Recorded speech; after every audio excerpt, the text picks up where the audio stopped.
So how the hell does a cop become one of the most terrifying serial killers in U.S. history? Meet Joseph James D'Angelo. He is 79 and was born in New York.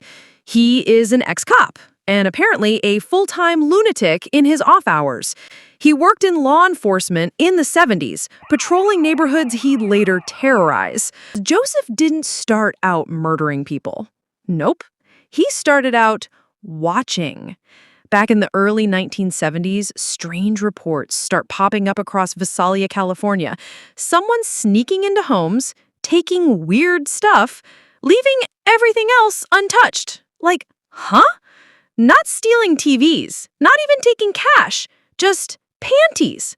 Hundreds of them. Yeah, I wish I was kidding. Yeah, ladies, you thought your missing underwear was the dryer's fault? Nah. Turns out it was just Joe the Creeper with a badge and a fetish. He became known as the Visalia Ransacker, breaking in, scaring the hell out of families. This dude was creeping like a horror movie extra. But this wasn't just some perv.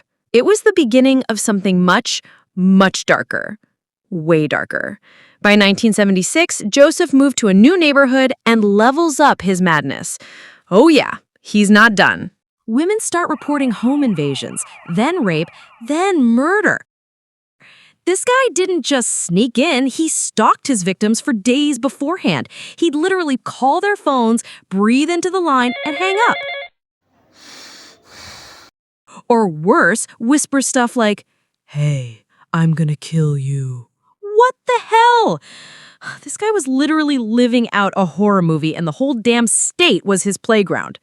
Okay, let's break down his horrifying routine. D'Angelo would pick a target, watch them, learn their schedule, figure out how to get in. He'd often sneak in days before and unlock a window for later. Then one night, boom, he's standing over you with a flashlight and a gun. And if you were a couple, he'd make the man lie face down with plates stacked on his back and say to him, "Hey, if I hear the plates rattle, I'll kill her." Chilling, right? And then he'd assault the woman repeatedly for hours.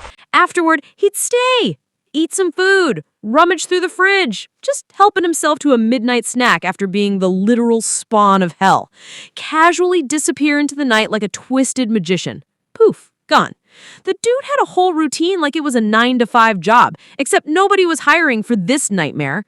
So now everyone's on high alert. Cops, reporters, the whole state is shaking. But here's the crazy part.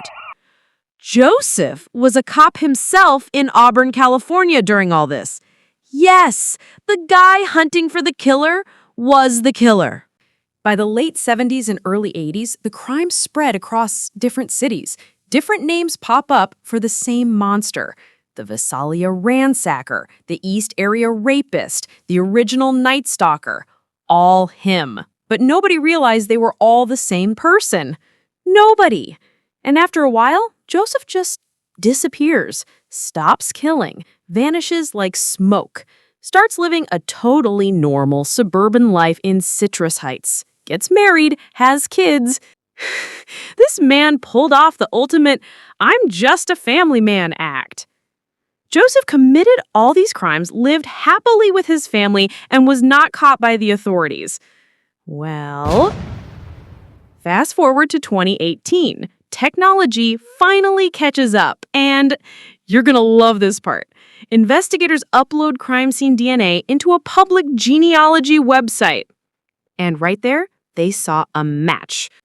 Then some elite crime nerds build a family tree. Real-life CSI style. Later, the crime scene DNA matches that of Joseph. And boom! They arrest him in his driveway. Joseph is finally exposed for the monster he is. 13 murders, over 50 rapes, more than 120 burglaries. But the numbers are just the surface. The fear he caused was immeasurable. In 2020, he pleads guilty to everything and gets sentenced to life in prison without parole. Finally! The dude is now rotting in a cell exactly where he belongs. Joseph D'Angelo lived two lives. One where he was a trusted officer and another where he was a cold-blooded predator. And he almost got away with it. until science, persistence, and a bit of karma finally caught up. As it should.